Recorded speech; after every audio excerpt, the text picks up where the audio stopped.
আসসালামু আলাইকুম। শুরু করছি কৃষি সংবাদ। আমি রিদিতা রেজা। দর্শক, এখনকার এই সংবাদ আয়োজন একই সঙ্গে চ্যানেল আই এর ইউটিউব চ্যানেল এবং চ্যানেল আই এর ওটিটি প্ল্যাটফর্ম আইস্ক্রিনে লাইভ স্ট্রিম হচ্ছে।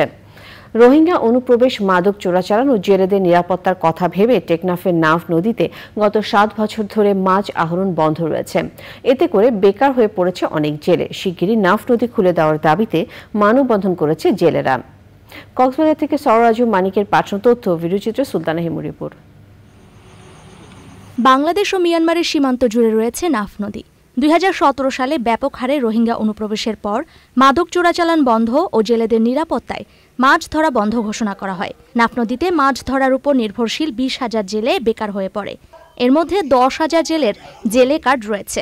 সম্প্রতি সরকার পরিবর্তনের পর এসব জেলেরা মাছ ধরতে নাফ নদী খুলে দেওয়ার দাবিতে রাস্তায় নেমেছে।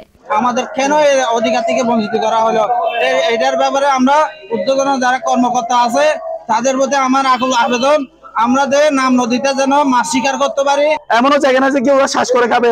ওরা যদি শ্বাস করে খাইতে না পারে, যদি নাফ নদীতে যাইতে না পারে, ওরা যাবে কোথায়? ওরা তো জেলে জাল ছাড়া অন্য কিছু বোঝে না। প্রশাসনের কাছে স্মারকলিপি দিয়েছে স্থানীয় মৎস্যজীবী সমিতিগুলো। সরকারের কাছে আমাদের দাবি, নাফ নদীটা খুলে দেওয়ার দাবি জানাইতেছি। নাম নদীর মধ্যে আমরা স্বর্ণর ফনিত্বরে বেশি যারা অবৈধ ব্যবসা করে তাদেরকে জেলে সহযোগিতা করি, তাদেরকে আইনের আওতায় আনো। ২ মাস পার হওয়ার পরেও আমাদের নাম নদী এখনো প্রায় ৭-৮ বছর হয়ে গেছে, নাম নদী এখনো খুলে দেওয়া হয় নাই। কেন খুলে দেওয়া হয় না সেটা আমরা জানি না। আমরা বিভিন্ন দপ্তরে গিয়ে দেখি আর লিখিত কোনো অভিযোগ নাই, লিখিত কোনো কিছু নাই।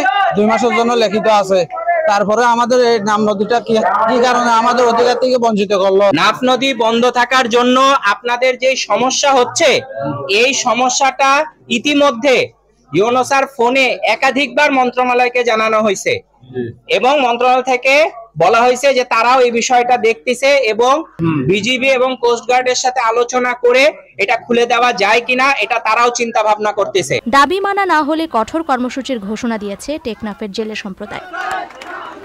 Sultana Himu, channel I. বাণিজ্যিকভাবে সাফল্য পাওয়ায় পঞ্চগড়ের সুপারি বাগানে চলছে লটকনের চাষ।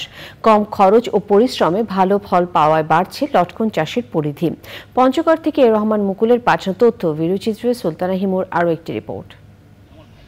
এক যুগ আগেও শখের বশে বাড়ির আশপাশে লটকনের গাছ লাগাতেন পঞ্চগড়ের চাষিরা। তবে বাণিজ্যিকভাবে সাফল্য পাওয়ায় এখন সুপারির বাগানেই চলছে লটকন চাষ।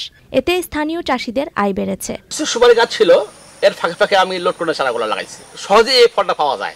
আমি মনে করি যে এটা একটা ভালো ফসল, ভালো ফল এবং পুরো থাকা বাড়ির মধ্যে এটা করা যায়, হয় ভালো। এইবার বিক্রি করছি আমি ১,৬০,০০০ টাকা। গাছ আছে আমার এখানে ২০০। একবার আগাল থেকে গোড়া পর্যন্ত লটকো ধরে আমরা ৩ বছর লটকো পাইছি। আশা করি এবার আমরা আর কি লটকো আমরা ভালো বেচা কিনা মাজন করতে পারবে। ব্যবসায়ীরা জানান, পঞ্চগড়ের লটকন আকারে বড়, মিষ্টি ও রসালো হওয়ায় বাজারে বেশ চাহিদা রয়েছে। এটা দেখতেও যেমন সুন্দর তেমনি বড়, খাইতেও সুস্বাদু। এটা আমরা পঞ্চগড়েও বিক্রি করি এবং পাশাপাশি আমাদের পঞ্চগড় থেকে বাইরেও বিক্রি করি। এটার দাম পঞ্চগড়ে কম, ১২০ টাকা কেজি। কৃষি সম্প্রসারণ অধিদপ্তর জানায়, জেলার বিভিন্ন এলাকায় মিশ্র বাগান হিসেবে ৩০০-র বেশি লটকনের বাগান গড়ে উঠেছে। এই লটকনের একটা বিশেষ সুবিধা হলো যে এটি ছায়াযুক্ত স্থানে হয়, যার ফলে চাষিরা এই লটকন চাষে আগ্রহী হচ্ছে এবং দিন দিন এই লটকনের চাষ আমাদের পঞ্চগড় জেলায় সম্প্রসারিত হচ্ছে। আমরা কৃষি সম্প্রসারণ বিভাগের পক্ষ থেকে চাষিদের বিশেষ করে রোগবালাই, পোকামাকড় এই সমস্ত বিষয়ে চাষিদেরকে আমরা হাতে কলমে আমরা প্রশিক্ষণ দিচ্ছি, যার ফলে চাষিরাও লাভবান হচ্ছেন। মিশ্র বাগান হিসেবে লটকনের বাণিজ্যিক চাষ আরও বাড়বে বলে আশা করছে কৃষি বিভাগ। Sultana Himu, channel I. এই ছিল কৃষি সংবাদে। সবাইকে ধন্যবাদ।